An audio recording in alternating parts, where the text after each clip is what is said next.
Permintaan kue lebaran meningkat tajam jelang lebaran Idul Fitri di tahun 2025 ini. Bahkan pemilik toko mengaku permintaan tinggi justru berasal dari pesanan via daring atau online. Meski melonjak, tapi mereka juga mengaku kalau penjualan justru mengalami penurunan hingga 30%.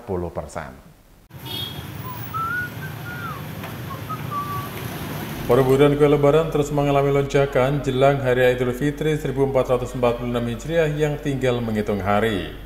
Tak hanya pembelian lewat tatap muka, berburu kue lebaran ini justru meningkat drastis yang via daring. Hal itu seperti yang dirasakan pedagang kue lebaran UD2 Saudara di Pasar Genteng 1, Desa Genteng, Kulon, Kecamatan Genteng, Banyuwangi, milik Eli Mayasari. Diakuinya, permintaan kue via daring justru melonjak tajam pada lebaran tahun ini. Eli menuturkan kalau tahun ini terjadi pergeseran pembelian pada konsumen kue kering. Menurutnya, pergeseran juga turut berpengaruh pada omset yang diraup pada penjualan langsung, karena omsetnya turun sekitar 30% dibandingkan tahun sebelumnya.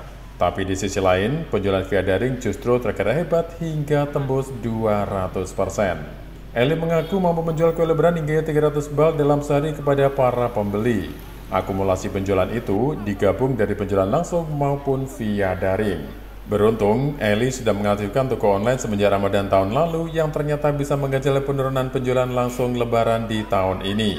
Ia menduga, lesunya ekonomi di tengah raya mempengaruhi daya beli masyarakat. Padahal kue lebaran tahun ini lebih beragam dan juga lebih banyak pilihannya. Iya, kalau jajanan lebarannya kali ini sih lebih bervariasi, lebih beraneka ragam. Cuman memang ini daya beli konsumennya ya yang saat ini tuh kurang. Saya nggak tahu sih kenapa, apakah mungkin juga karena kan ekonomi lagi sulit, jadinya ya itu mempengaruhi sih. Penurunnya kurang lebih 30% dari yang tahun kemarin. Jajanan pasar sekarang yang lebih digemari itu yang model lebih mahal, jadi yang enak tapi mahal. Jadi kayak jenis lumpia, spring roll, samosa seperti itu. Mungkin salah satunya juga online. Jadi yang anak-anak muda, yang orang tuanya itu sudah punya anak, jadi menyerahkan ke anak dan anaknya itu lebih ke online shop sih, itu sih. Sebenarnya sih ya, cuman kan lebih apa ya, praktis ya, tinggal pencet tombol langsung datang. Sudah sih, ini sudah mulai, untuk tahun ini sudah mulai dan pergerakannya memang secara online jauh lebih baik sih. Oh berarti mulai lebih baik dari online-nya ya?